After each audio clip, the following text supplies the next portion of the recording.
Shall we? Let's do it. Let's do this thing. So first thing, I ask everybody to do, take out your phones. Everybody has a phone.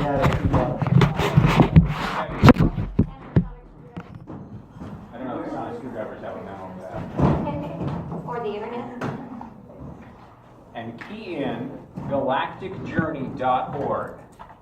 All one word, galacticjourney.org. So let me tell you a little bit about what the Galactic Journey is and why I'm here at this convention to do this thing today. Galactic Journey is a portal to exactly 55 years ago. We are a bunch of nerds living in 1963, day by day. It is literally October 21st, 1963, hence the stunning ensemble I present to you. Does anyone know what this is? Nobody. Slide rule, maybe? Slide rule? Yeah, but you're cheating. You've seen this in my house. Oh, I have. No, I haven't actually, to be honest. This is what a calculator looked like in the 1960s. And all of us nerds carried them around so we could not only do calculations but beat up hooligans. So, living in the past as we do, we cover the science fiction and science fact of the day as it happens. So, for instance, as we speak, it is the 5th season of Twilight Zone on the air. It is the 1st season of The Outer Limits and My Favorite Martian. Lost in Space isn't for another year. And across the pond, in a little island called England, they're making a new science fiction show. It is not debuted yet, so I can't talk too much about it, but I have a little behind-the-scenes insight on what's going on in the production as we speak. Filming is happening right now. So if you go to galacticjourney.org, you can see all this stuff that we're covering. You can read all the magazines we cover, you can see all the TV reviews, listen to the music, hear about the politics. The politics are completely different from what they are today. Hold on.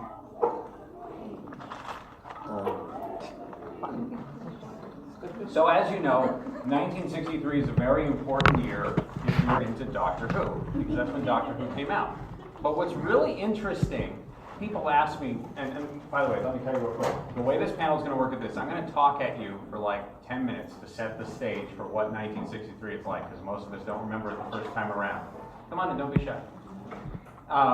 But then it's going to be all you that determines where this panel goes. You're going to ask the questions, I'm going to give the answers, or maybe she'll chime in. And the best questions are going to get a prize at the end of this presentation. So, what's a good question? Whatever makes all of us happy and entertained. You guys are going to determine where this panel goes. So I never have any idea. It's very timey-wimey. I have no idea where this panel is going to go when I start it. So anyway, people ask me all the time, so I'll ask it first so no one will get credit for this question. Why did I pick 55 years ago? The answer is 55 years ago shows us a window into a world that looks a lot like ours. Just crappier, right? If you go too far back, it's a black and white world. It doesn't resonate. But 55 years ago is this magic time that you can see the seeds of your world in it. And never is that more evident than this year. So, right now we've got a new doctor. Who's excited about the new doctor? Yes. And what is amazing about this new doctor, right? A woman. It's the first blonde since anyway. Right, it is a female. We've been waiting, we've been speculating for this forever. And what's fascinating is 1963, going back to the very first Doctor, women play a very important part, not only in that year, but in Doctor Who itself. So 1963 is generally considered to be the beginning of second wave feminism. I don't know if you know the difference between the waves of feminism. First wave feminism is when women fought for suffrage. They basically fought for the right to be people. Second wave feminism was about fighting for the rights to be, equal people. 1963, Betty Friedan wrote a book called The Feminine Mystique. And it was all about, she had talked to people she'd gone to school with and said, 10 years later said, are you happy with your life? Are you fulfilled being a housewife? And they said, no, we're not. And this was really the very beginning of women fighting for something more interesting in life. Now, in America, if you watch American television, you look at the cast of any show, and it's, 20 dudes, and maybe a woman, and the woman is always the love interest or a femme fatale. Across the pond, something very interesting is happening with Doctor Who. So first off, we've got, how many people have seen the first Doctor? So you guys are fairly conversant. You guys know, for those of you who don't know, at the time there was no understanding that there was going to be a second, a third, a 12th, a 13th, probably going to go to 30. I can't imagine the show ever being off the air at this point, right? But back then it was just a doctor and his granddaughter. And this is very interesting. They insisted on having this granddaughter role because they wanted someone that appealed to the youth. This was going to be a science fiction show, and it was going to cross generations, have something of an educational bent. And if you saw the fantastic panelist right before us, he starts out with Carol Ann Ford listening to the music of the day, which is pretty interesting. In addition to those two, we have two companions. The very first companions, these are people who were in London in 1963 who got scooped into the TARDIS willy-nilly. They were teachers. And it started in the current day at that time, 1963. Right. The day it is, the time it is right now for the journey. Right. This is when Doctor Who starts. So the people that you will meet in Doctor Who, if you watch the first Doctor, they are our contemporaries. And they are Ian and Barbara. Yeah. right. William Russell and Jacqueline Hart. By the way, all of these actors, none of them were, except for Will Hartnell, who played the first Doctor, none of them were big actors. They were just character actors of the day. They had bit parts. William Russell had been in The Great Escape, which we saw in July, which is a great movie, by the way. You should watch it. But you had this show where it was 4 main characters, 50-50, male, female. It was kind of unusual. In addition, it was helmed, it was produced by Verity Lambert, who was not only the only woman producer in the BBC at the time, but also the youngest producer at the time. And the great theme song for Doctor Who, while it was composed by Ron Grainer, it was arranged and actually set to tape by Delia Derbyshire, who was just starting her career at the time and was a pioneer of electronic music. Now, by the way, let me tell you what music was like in 1963. If you were composing electronic music, it's not like today where you hit a keyboard and it makes a sound. It was tape, sounds recorded onto magnetic tape, like on a cassette tape, but it was just these long spools of tape, and you would methodically splice the tape, literally cut it with a razor. Has anyone ever done this? I used to work in radio, and I'm just old enough, not that old. I'm just old enough to remember exactly. And it was methodical, hard work to take it and layer it and loop it and go back and forth. And she made this amazing construction, which still resonates with our ear to this day. You hear it and you don't think, oh my God, that sounds old and crappy. You think, my God, that's amazing. And just the dozens of hours of work that went into it. And it was a woman who did it. So Doctor Who already in 1963 is sort of this feminine revolution. Which not only was it a woman who did it, but this was the cutting edge of experimental music. Not only did you have to splice tape, but even to make the sounds.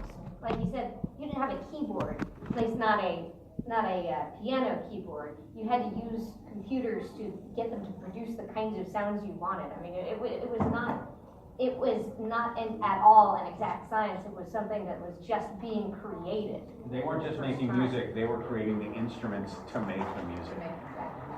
So, in brief, what was 1963 like?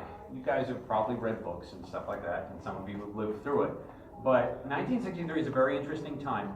October 21st, 1963, we have no idea what's going to happen next month. Right now, we are essentially in the end of the 50s. The 50s sort of started with the end of the Korean War and Eisenhower, and even though we have a new president, and even though thankfully Nixon didn't win, and he didn't win the governor race of California in 1962, and we will never have Dick Nixon to kick around ever again. We will never hear from him, thank goodness. But it still largely feels like the 50s. Music is sort of in a floundering stage. It doesn't know where it's going. The Republican Party is kind of a dead issue. And things are still very conservative. You've got this sort of boiling up, right? You had Brown versus Board of Education in 1954 that supposedly the Supreme Court made everything equal for black people and white people. But as long as no one was really enforcing it, it didn't really happen. And integration is something that is just starting to really pick up steam. Started with the freedom riders, who were white and black young people who would take the bus in an integrated fashion and ride through the South just to get arrested, to make a point of how stupid these laws were, and to get case law to revoke segregationalist bus riding. You have the first black students allowed to go to college and matriculate. You have James Meredith graduating from is it Ole Miss or Birmingham? I know it's one of the two colleges in the South. And in August, you had 200,000 people march on Washington, and you had Kennedy advancing civil rights legislation. So this is happening. It's a thing, and yet it's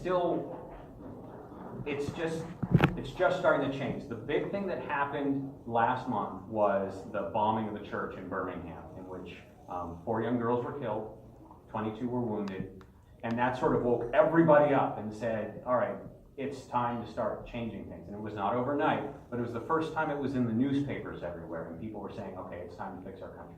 I want to note, too, that moving through this day by day puts things in a perspective and a context that we never got when we were in school. When I learned about integration in schools when I was younger, you sort of learn it's a thing that happened. You see the Norman Rockwell picture of the I can't remember the right now, but of the little girl walking to school, tomatoes getting thrown at her, and you think it's a thing that happened on one day. People were protesting for over a year, the integration policies. There were people with pickets. There were white people out there yelling and screaming at people going to school. Very fine people on both sides. Going to school every day objecting to this. This wasn't something that happened in a week and died. This is something that was fought, and people fought back.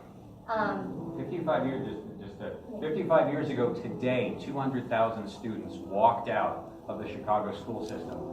Chicago, this is a northern city, one of the most segregated cities in the country. It was de facto segregation, not de jure. They walked out. A third of the student body walked out in protest. So this is an incredibly, a time of incredible upheaval. When there's an enormous conflict going on every day in the country, and it's the kind of thing where we don't, from the future perspective, you look back and you just learn, well, this happened and it was done. You don't learn about the day-by-day struggle and fight where people were working to get their rights, where people were supporting people, and where people were fighting against that progress every day for months. And I think it creates such an interesting perspective to understand that was going on, and to recognize that. And that's one of the things that the blog tries to do, is understand what it was really like. And the journey, and that's why, by the way, the journey has a bent, focuses on sort of the forgotten, marginalized voices of the past. So we spotlight women creators and characters, people of color, queer people, because they were around too. How many of you know who Ursula K. Le Guin is? Well, she's an author. She's an author. Now, and actually very few of you, which is interesting, because almost anybody knows that name. She's a famous science fiction writer, and generally, if someone says, woman science fiction author, they hold up her name, and then she's like, you've probably heard of Anne McCaffrey, Ursula K. Le Guin. You might, if you don't know Ursula K. Le Guin, you might know Left Hand of Darkness, which was one of her most famous books. But in 1963, there's like 40 science fiction, women science fiction authors who are active. I mean, there's tons of them. But what we don't know, and what I can't know, but we know, because I've been to the future 2018. In a month, of course, the entire world is going to change, right? We're going to lose our president. That's a huge deal. The Beatles are going to sit down in New York. And right now, Beatlemania has just become a thing. They just coined the word Beatlemania to describe the fact that these 4 guys in identical suits and Patrick Troughton hair are doing their thing, and the country went crazy over this. And they called it Beatlemania. But in America, we had no idea that this existed. Beatlemania had flopped when they first kind of came out records here. Big things in America were surf guitar, which had just become a big thing, because Dick Dale, who's by the way still alive, did his thing on a TV show. Still alive and even occasionally performing. He's amazing. Yes. You got to see, 80 years old, he does everything. He's amazing. And back then he was amazing. Motown is becoming a thing, but music is still, you listen to the radio and it still sounds like the 50s. The Beatles are going to come and the British invasion is going to change all of that. And what's really interesting is Doctor Who in this context, right? Another thing is happening in England in science fiction. It's called the New Wave. Before then, science fiction was sort of this sort of technical spaceships, men flying spaceships and solving problems that were very mechanical, right? They weren't people-based. And in England, there's this new movement called New Wave science fiction, where things get a little more arty and philosophical, and it's about the people. And some of that spills over into America. So I bring this up right before I hand it off to you guys, because this is what Doctor Who is starting out. This is the brew that Doctor Who is being distilled out of. And at the time, it's just this silly little educational show that they didn't expect to be more than a season or two. And it's amazing looking at it now and seeing what a huge impact this show has had on pop culture. And they had no idea. And part of it is because it came out at such this critical time. And over the course of Doctor Who's career, it's influenced by all of these revolutions that are happening. It is a show born of revolution, even if at the time we thought it would be just a state relic of the 50s. In fact, I don't know how many of you are aware of it, but the day that Doctor Who came out was the day. The day Doctor Who comes out is the day the Beatles land in New York, is the day JFK is shot. I mean, November 22nd, 1963 has to be, if you could just say the era has ended and a new era has begun, that is it. And they had to rebroadcast it because it was preempted. Because, Well, that and there was a countrywide blackout. And we actually have a British correspondent just to cover Doctor Who when it comes out, because I, as an American, can't watch Doctor Who. Because this is before we had instant satellite communication. We do have satellites. This is the year that communication satellites come into their own and we start getting live transmissions across the continent. But in terms of watching television at the same time, forget it. America will not see Doctor Who until the 1970s. So I had to get a British correspondent to cover Doctor Who as it comes out. And she'll be providing the pictures and the commentary, and we'll all say, that's a fascinating show you have over there. yeah, too bad we can't watch it. Too bad we can't watch it. All right, and with that, I'm going to open up the floor to questions. Whatever you want to know about the time, the science fiction, the TV shows, the politics, the music, the fashion. We have fashion columnists at the Journey. What interests you about 1963?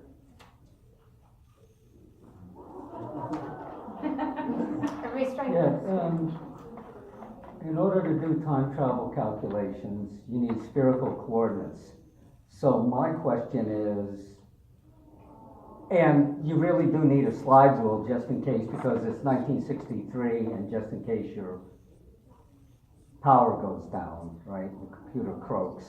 Which scale do you use on that calculator to do spherical calculations? This is about as esoteric a question as you can ask, and I'm going to thank you for that question and move on to the next one. Okay, great, thank you. If you don't ask questions, I'll just keep talking, and I have plenty of material, but then you won't win a prize. So don't be shy, just raise a hand and ask anything.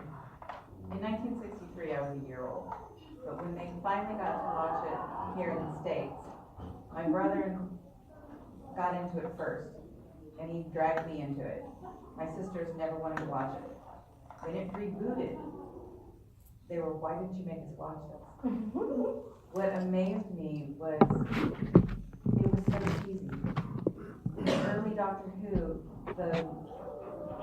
the things they had to work with to make like the Cybermen, we were always wondering how they came up with the idea to use these regular household items to create these otherworldly aliens that were just amazing and terrifying. The Daleks really scared us to death. So you make an interesting point. There's two factors to that. One is, it was not a high-budget television show. And the UK was not as high budget, did not have the budget that, say, American productions had. The other is television was still a fairly new medium in 1963. I know that sounds weird, but TV didn't become a real thing until the late 40s, early 50s. And when TV first came out, we're talking, they would just turn on the camera and people would do variety shows. You turn on the television, you've got, Judy Garland and Ed Sullivan and all these other guys just doing these variety shows where they have these acts and they're singing acts and they're entertaining, but it could be done on any kind of stage. A lot of the TV shows are adapted plays or done by people who did plays, and so when you watch these, it feels like you're almost either it feels like you're watching theater, and you see a lot of heads in the side in the screen making their soliloquies and talking to each other, or it's like a radio play, right? And especially Doctor Who, and sometimes it's the only way you can listen to Doctor Who, right? Most of Doctor Who's been lost, right, from the early days, because it was recorded on videotape. And then they recorded over the videotape to save money. So we have audio recordings of all this old Doctor Who, but we don't have a lot of video for it. And so a lot of Doctor Who you can only experience by listening to it.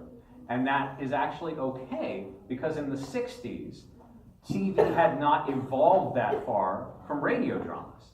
And so watching Doctor Who, in a lot of ways, you don't lose a lot by just listening. And as the guy before me talked about, he was talking about the music of Doctor Who. Music wasn't a big factor either, right? Music intros the show, outros the show, but there's very little music in the show. Just people talking. Like me, no video. You could just close your eyes. In fact, I probably look better that way.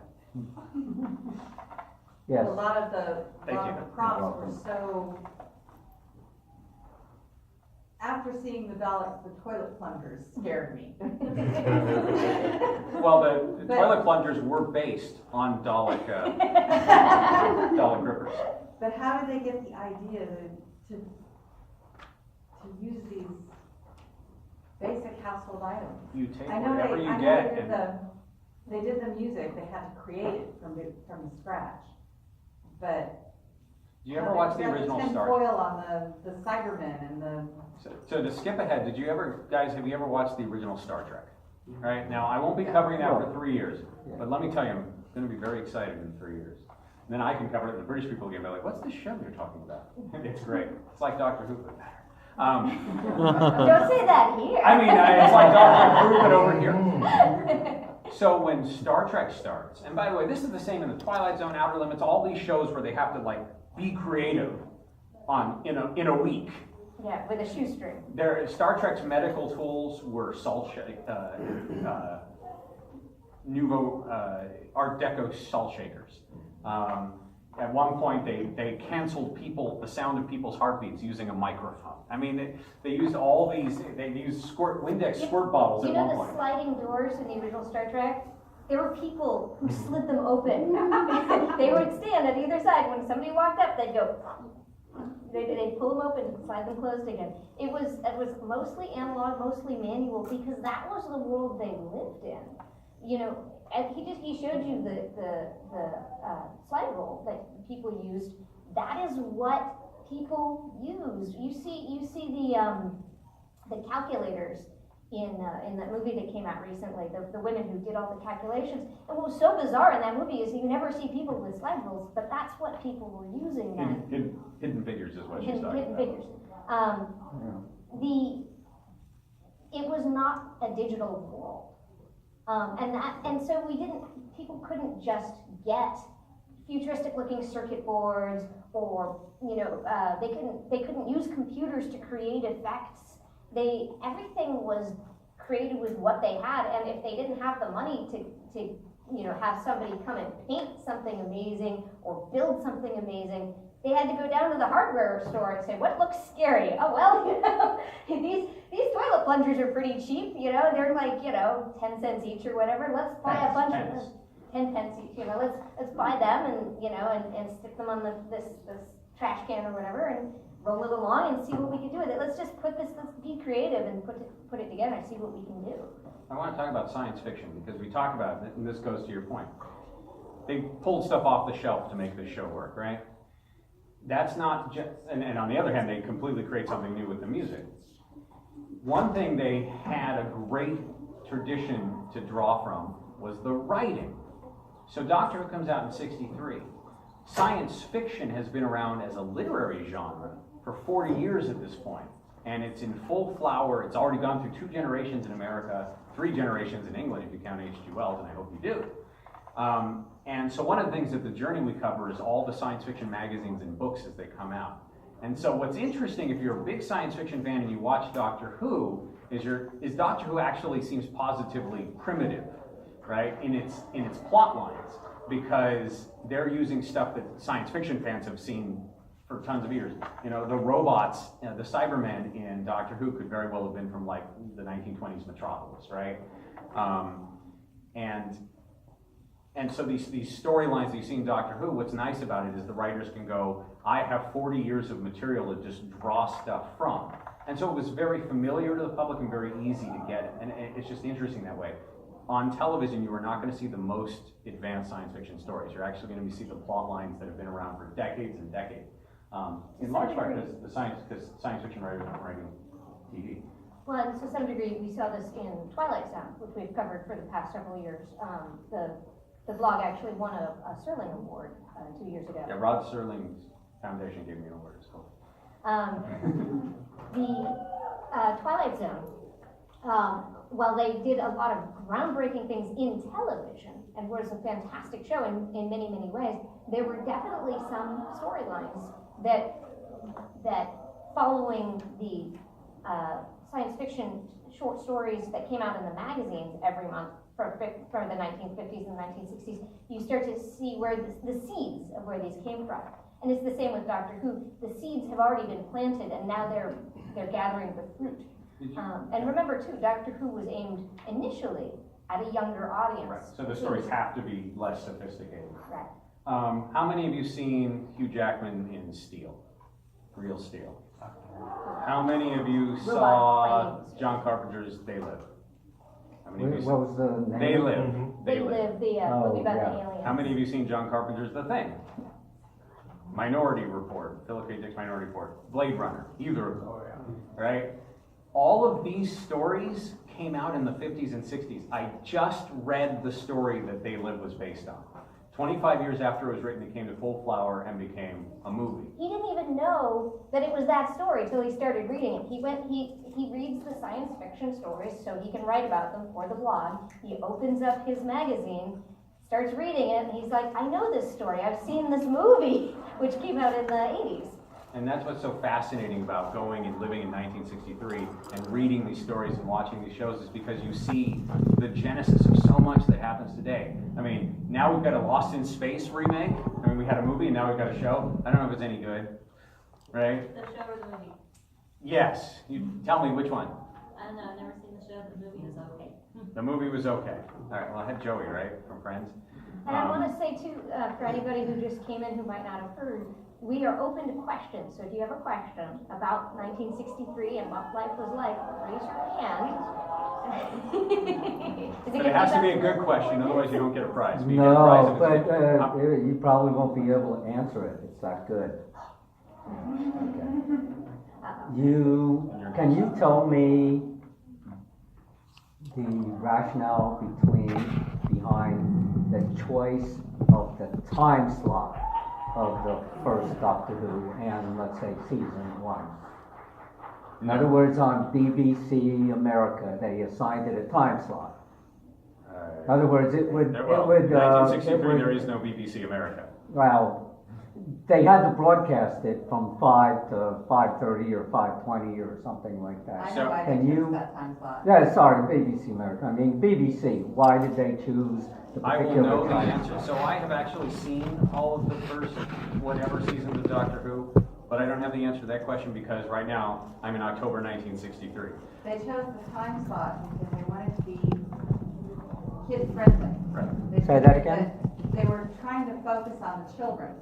They wanted the kids to watch it. So they Okay. had to be before bedtime, but after dinner, but in time for them to still do their homework. So they chose the slot. Ladies that and they gentlemen, did the doctor. So, To be so what as, you're be as kid friendly as they could. so what you're saying is that because I remember it being somewhere around 5 o'clock or something like that. So that means that the children are home from work, The school. children are home from work. Yeah, well, Kids are home from school. and then it's just before dinner time, which means dinner time is at 5:30 in England. Yeah. And then they only have between 6 and 7 p.m. to do their homework. Well, 8 Oh, o'clock is bedtime. I just like blabbing. Oh, no. 8 o'clock Thank you very is much. That was bedtime. the answer. 8 o'clock was bedtime, they had to Yeah. get it done before 8. I believe Yeah. They there's couldn't another do it question. during dinner because everybody sat at the table. Feel free to give her the prize. She actually got the answer. Go ahead. So since it's set in 1963, the first show, as far as costuming goes, why did they choose to dress him in such archaic clothing instead of more contemporary suits? So, and it's interesting, he's actually wearing a wig because Billy Hartnell actually had very short hair. They wanted to give him a timeless sort of demeanor, right? This is a person who travels all around time. In the very first episode, they go back to 100,000 years ago. I know that's a spoiler, but the name of the episode is 100,000 years BC, right? And then they go to Caesar's time, they go to Marco Polo, which unfortunately that episode is lost, but it's a great episode. Not that I know about it because it happens next year. They go to the Aztecs. Right, which is an amazing, that's the first Doctor's love story, right? So, also they have the costume. But it was really, just as they give Carol Ann Ford a contemporary basis, they're giving him a timeless basis. They also want to make him old, right? And how do you make someone old? By giving him, a 100-year-old outfit. Well, remember too that the two people, the two companions were teachers. So they're not going to be super stylish. They're not going to be wearing, whatever is complete super hip. And the show, again, was on a budget. So they're not going to be wearing expensive, fancy. She's specifically talking about Yeah. the doctor's outfit. And that's interesting, by the way, too, right? Who do they pick? If there ever was a giveaway that Doctor Who was originally supposed to be an educational show, who do they pick? A science teacher and a history teacher to be the first companions. So they can say, as you know, You Archimedes' just say, screw no, is you're powerful. wrong. Right. I believe this gentleman up here had a. Gentlemen. So, today, 1963 or what is your favorite music? What are you listening to right now? So I am absolutely, this is a very interesting question. If ever there was a time that you knew you were in transition, it's now. Because never again are you going to have the variety of top 40 that we have in 1963. So you can hear Wanda Jackson singing country. You can hear Dick Dale doing surf music. Surf music, by the way, is my favorite. But, Okay. But I'm in California, right? But Motown is exciting, right? Folk music. Bob Dylan just came out with the Freewheeling Bob Dylan, and all of a sudden, this is what everyone's talking about. Peter, Paul, and Mary are doing their sort of more mainstream pop versions of folk, and folk is becoming a big deal, not just because it sounds good, but because it's the sound of social activism. So it's a really interesting time. And by the way, if you go to galacticjourney.org, you'll see in the upper right, there's actually a link to the radio station. We have a radio station, and it plays the music of exactly 55 years ago. If you click on it and you go there, you will hear what it sounded like to listen to the radio at the time, without the annoying DJs. Updated. Frequently, yeah. Yeah. As the music goes, Every it quarter evolves. or so. Nice. And this is kind of cool, and I'm going to mention this because some people like this more than anything else that I do. Part of the way that I do what I do is if you go to my house, it's like a TARDIS. It is a time distortion area. You tune your AM to 670, you will hear this radio station. If you turn your television, the one with the bunny ears on it, to channel 9, you will see the television of 55 years ago, to the week. I've got Gene Roddenberry's show that he did before Star Trek called The Lieutenant. And by the way, I got the signature of Gary Lockwood on his lieutenant picture. It's hanging on my wall. It's so cool. I read the newspapers of the time. It is deep immersion. So I can experience what it's like, as if very viscerally. So when you ask me what's your favorite music, it's not me just going and getting the records, which I have. I have a huge stack of 45s. It's always in my ears. What are your inspirations for starting this journey?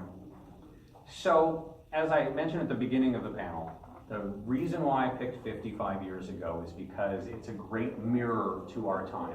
So for instance, in 1958, Isaac Asimov, does everyone know who Isaac Asimov was? Isaac Asimov was at first a science fiction writer, and then he was a science popularizer. He wrote articles on science. And an article he wrote in 1958 was about, if we keep pumping carbon dioxide into the air, we can expect that this will have a measurable effect on the environment of the Earth. And we can expect that the temperature of the Earth will probably go up by a centigrade and a half in about 50 years. Now, of course, he was crazy, right? It's not the least bit warmer today than it was back then. You've got Silent Spring, right? The idea about poisoning the environment. 1961, you have everybody's worried about global overpopulation, and it doesn't happen. Why? Because in 1961, the birth control pill starts to become available. And that goes hand in hand, by the way, with second wave feminism, right? Women have the right to choose when they're going to have children, which means they can choose when they're going to be in the workplace and when they decide they want to get married and all that. Yeah, this is another way that society is shifting significantly right at this moment in time. And you asked, and you said, so why did I pick this time? Like I said before, the science fiction of the time is seminal to everything we do today. The shows we watch, the remakes we see, they all stem from this period. And this period is going to this period goes forward, but so does the future, right? So, like I said, it's our time, just a little crappier. I should say, too, he inherited a whole bunch of science fiction magazines from his father and decided to read them in order. Okay. Chronological order. And Now they're going to think I'm weird. And one We'll day, see that answer a little bit Yeah. better, because I did ask if you had the inspirations, what inspirations that's you had where it for really starting that. started. That was the core. Okay. Sorry. And one day I asked him, I said, well, tell me which stories are the good ones. So he's like, well, I'll write it down for you. And that's how the blog really began, and that's why the earliest parts of the blog are mostly reviews of the science fiction stories that were coming out, was it 4 or 5 years ago now? So this is actually exciting. This is the 5th birthday. Today is the 5th birthday of Galactic Journey. Yeah. GalacticJourney.org. Here you go. Yeah. When you first started, just the idea of complete immersion in a certain time area just resonated with me immediately, because as a kid I remember watching Lost in Time, and that was how he was able to time travel, was complete, absolute immersion into the time period, and he woke up. You mean the Christopher Reeve Somewhere in Time? Yes. Yeah. Something. He calls it time-shifted time travel. And we don't know anyone else who does it quite like the way we do. There are people who like to live in the Victorian era and other things. Those are crazy. But this idea of doing it day by day, linking it to a specific time so that you experience the changes as they happen. I mean, he's dressed like a little conservatively for 1963. Incidentally, so am I. Hair started. Pencil skirts are in right now. I'm still a little bit old-fashioned in a more flared look. Partly because skirts don't work so well on me, but also because it would not be inappropriate for a person to keep an outfit a lot longer, because the clothes were better made back then. But in a few more years, or perhaps say in 10 years, you'll be seeing his hair growing like this. Oh, I can't wait. I'm gonna look like Art Garfunkel. All right. By the way, Simon and Garfunkel are around and just starting to. They actually came out with a hit in like 1957, "Hey Little Schoolgirl," and they're going to start coming out with stuff very soon. But don't ask me how I know that. And one cool thing about the journey is we started out with one person, now we have 20, and we cover the world. We've got 2 British correspondents, a German correspondent, West German correspondent. There used to be 2 Germanys. Did you know that? She's from West Germany. We have a Soviet correspondent, and the way she came to America is an interesting, exciting, and classified story.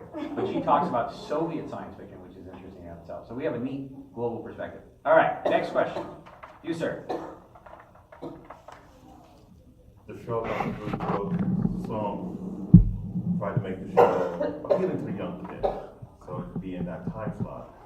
But what was the other shows during that time frame that grabbed the children's attention, and what made them gravitate toward Doctor Who as That's amazing. That's an excellent question. And one of the cool things is, by the way, if you go to the Journey and look up Ashley Pollard, she was our British correspondent for the last 2 years. Unfortunately, she had other obligations.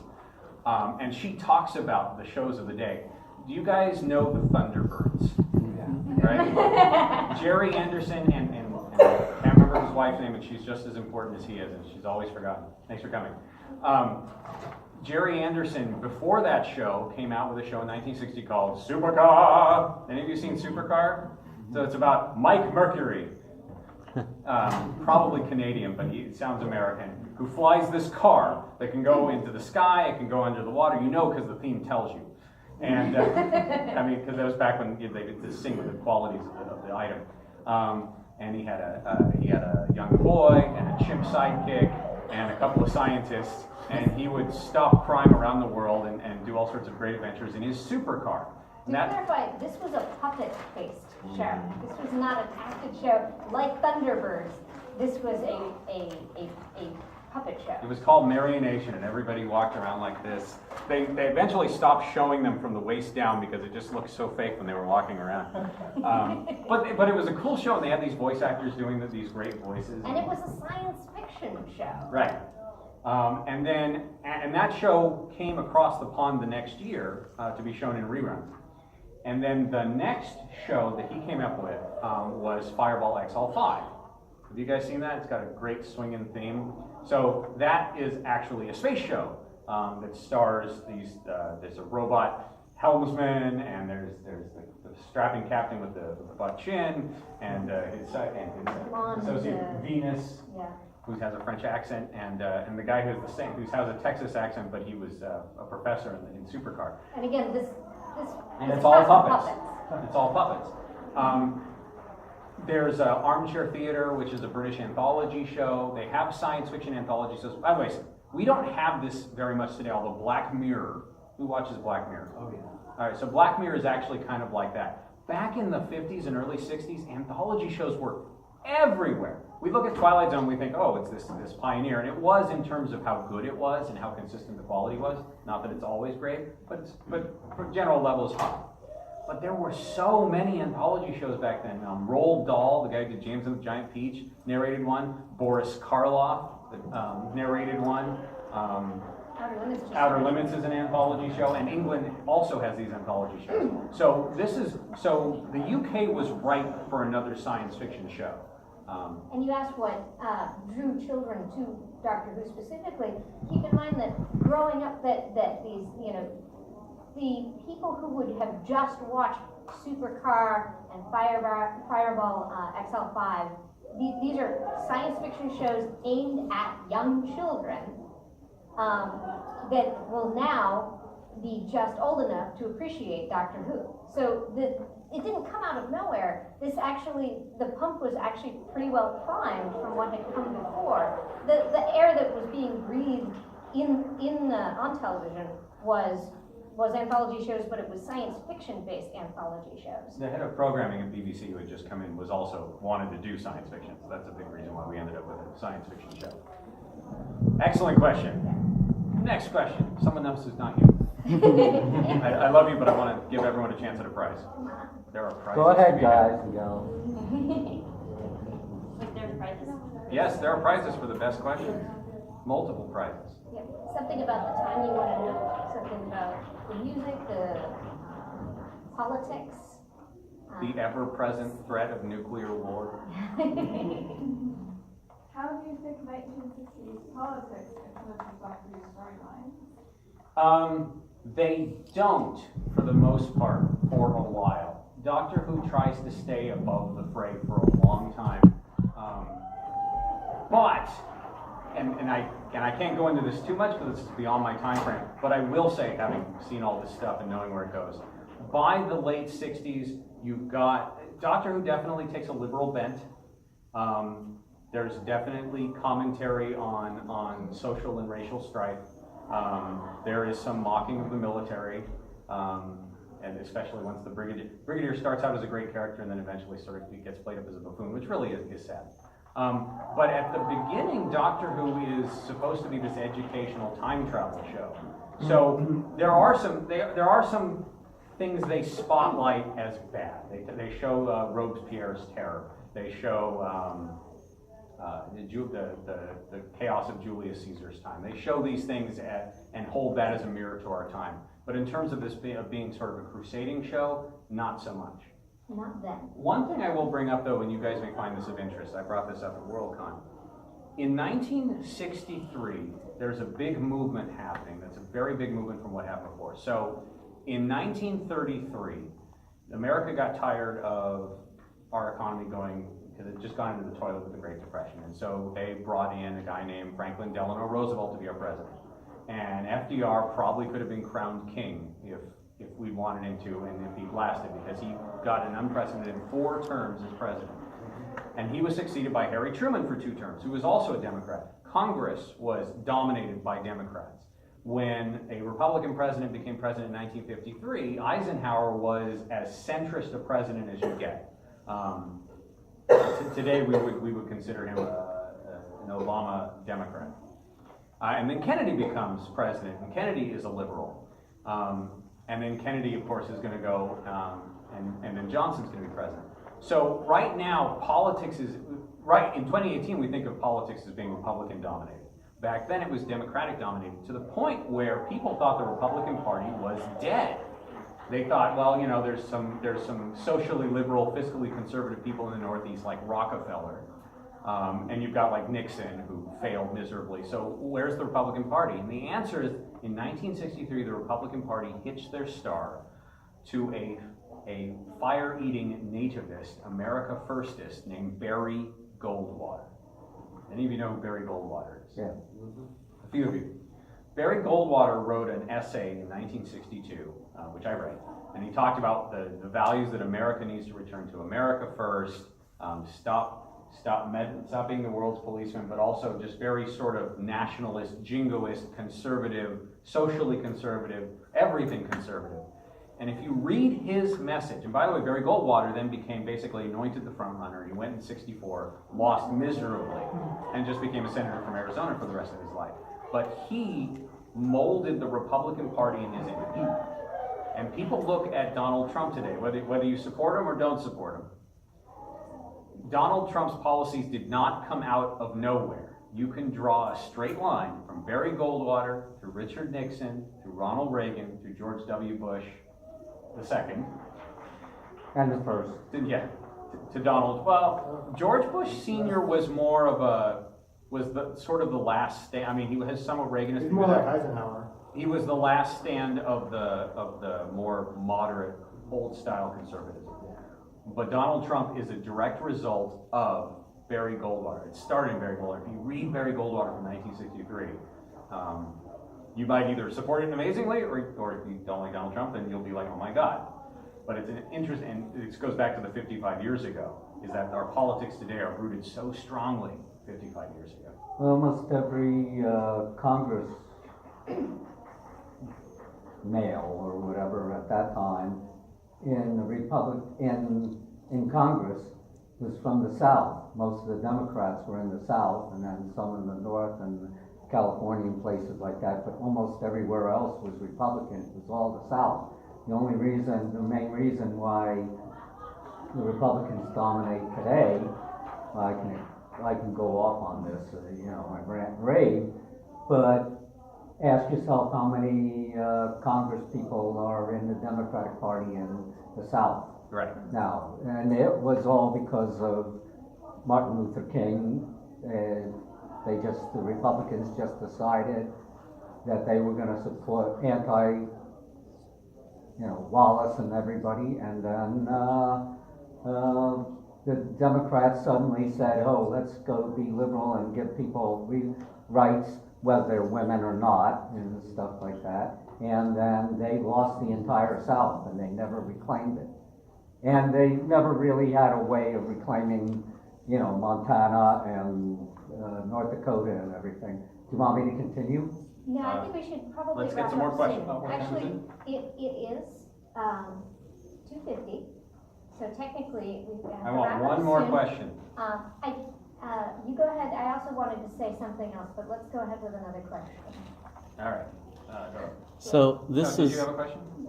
okay, so we're also, 1963 You know, is also in this, we're about to make a technological leap from vacuum tube technology to transistor technology and an incipient, large-scale transistor which moves into, integrated circuit technology.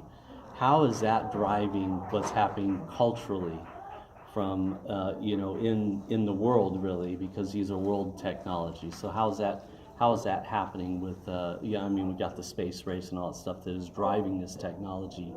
Well, we can't throw aside the space race. So Yes. something very exciting happened this year in 1963. In June, the Soviet Union sent out the first female astronaut, Valentina Tereshkova. The Project Mercury has just ended.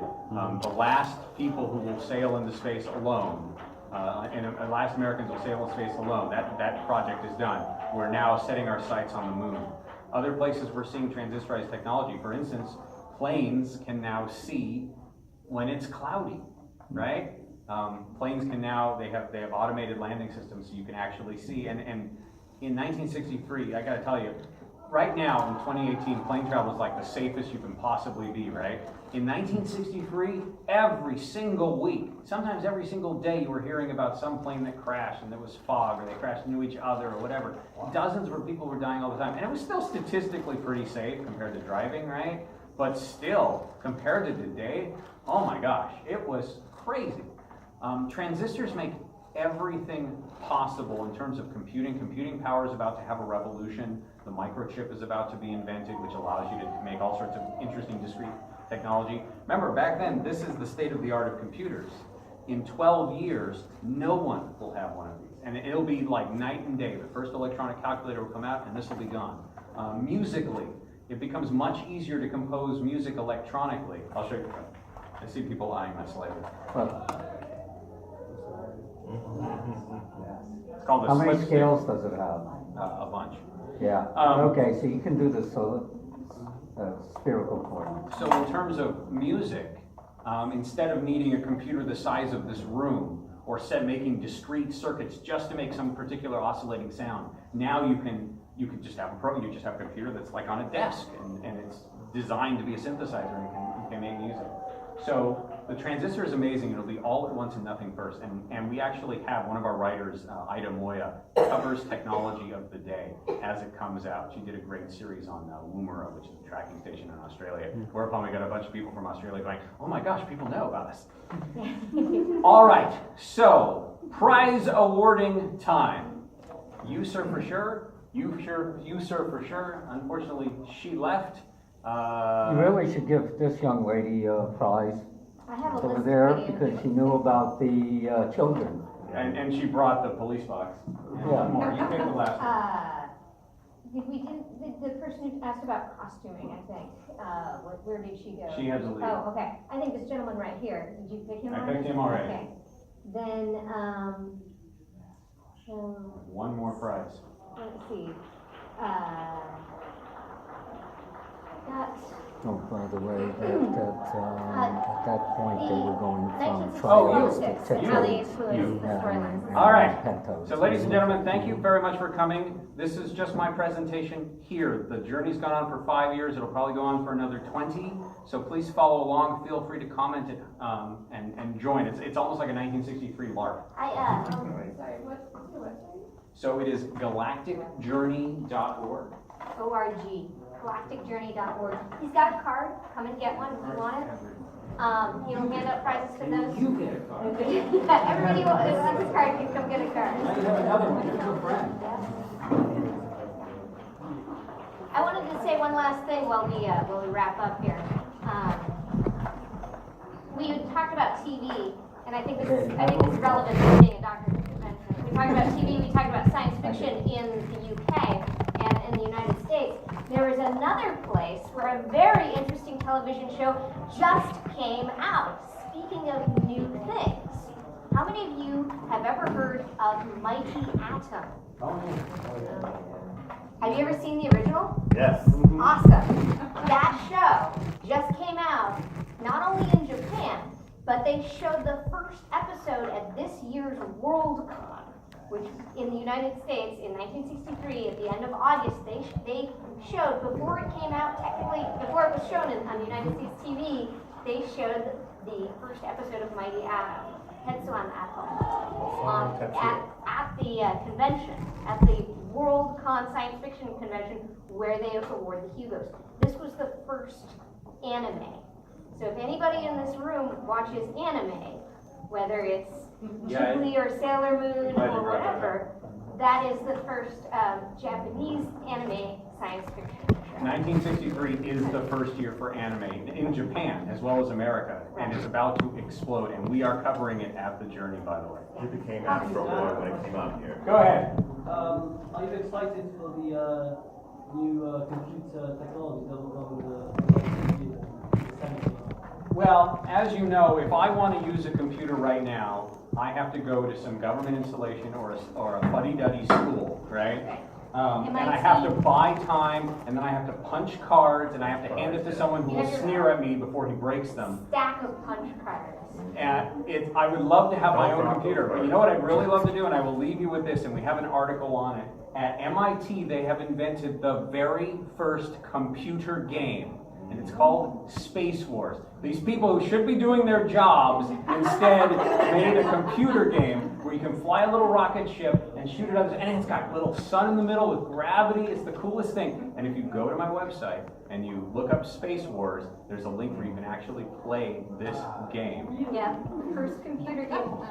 The articles are very well tagged. There are many writers. Most of them are women, actually. So it's not just the Gideon show. And if you want to find out any particular thing, like politics, for example, women writers of the time, a particular writer of the time, you can always search on the search box and find articles about that thing. And so there's a lot of content there. There's a lot of fun stuff to look up. All right, we really got to go, but the people who won prizes stay, and anyone else who wants to chat, stay. We'll go out into the hall. Yeah, we'll step outside. We'll be There's around going and to be a answer fan questions. film just showing up. One of the fan films. Okay, well, I don't want to be in their way, so Yeah. let's clear the way. But if you want a prize, stick around.